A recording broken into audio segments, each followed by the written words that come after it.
Le début, on nous avait dit que ça a été pour détruire, en disant que 2 ans, ils vont essayer de faire des travaux, soit pour détruire. Tous les bâtiments humidité, il n'y a rien à dire. Dit A à Z, vous avez le câble que la personne peut avoir l'accès. Ce qui est un peu dommage de nos jours, ils attendent qu'il y ait une flamme d'abord, et puis on se dit oui, on ne sait même pas qui est le maire, on ne le voit jamais ici. Nous sommes au 19 rue Fontaine à Saint-Denis, une copropriété en grande difficulté, frappée par des arrêtés de péril et d'insalubrité depuis les années 90. Depuis la reprise de la gestion par l'équipe du syndic Relais Habitat, des travaux d'urgence sur les installations électriques ont été initiés et sont en cours de finalisation. Ici, rien n'est aux normes. Les installations électriques sont dangereuses et provoquent des incendies à répétition. Les fondations sont fragilisées par d'importantes infiltrations d'eau. Les difficultés se cumulent, la sécurité des personnes est en jeu et la plupart des logements sont insalubres et impropres à l'habitation.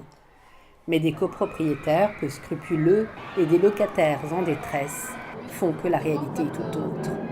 Ici, une 50aine de personnes continuent à habiter. Le défi du syndic est de taille. Redresser la copropriété. Première étape, rencontrer tous les habitants et faire un ensemble de diagnostics précis. C'est l'une des spécificités de la démarche du syndic.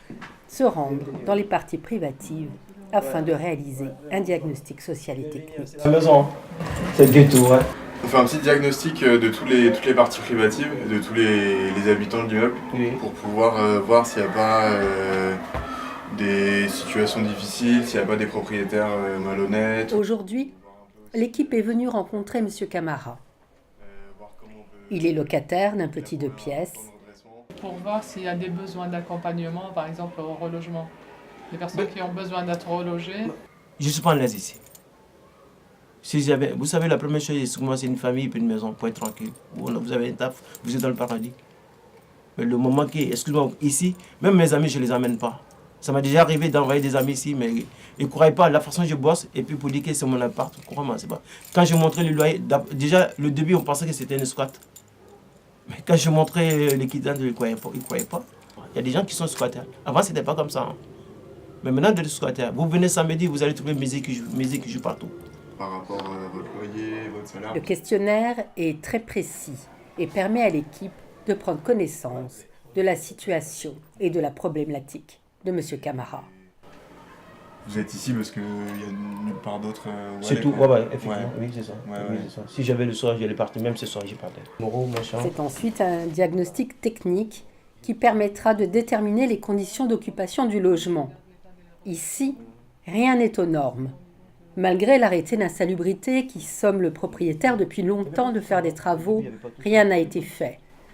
Il n'y avait pas tout ça. Pas vissé. En fait, ça bouge au niveau de l'immeuble. Ça n'est pas un homme, ça fait des années maintenant. Vous voyez pourquoi je mets ça ici? Parce qu'il y a l'eau qui coule. La présence de plomb et les conditions déplorables d'insécurité et d'hygiène empêchent M. Camara d'accueillir ses enfants. De toute façon, il y a eu un arrêté. Il y a déjà un arrêté sur la maison. Voilà. Donc, qui relève tout ça.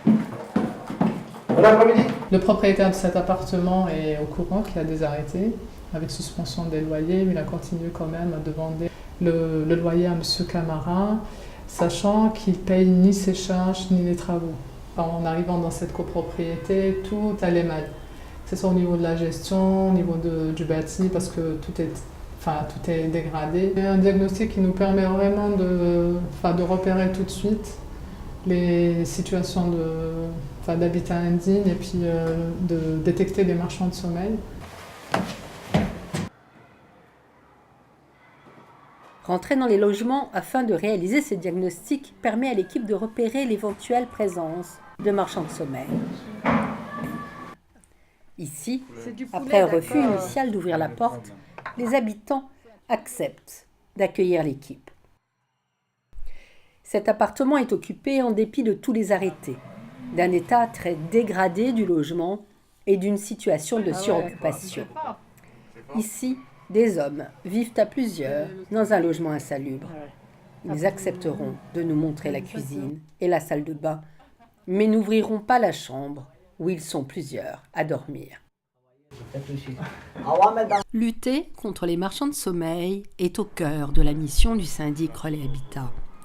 Les diagnostics sociaux et techniques sont le préalable indispensable à l'élaboration du plan de redressement et à l'éradication de l'habitat indigne.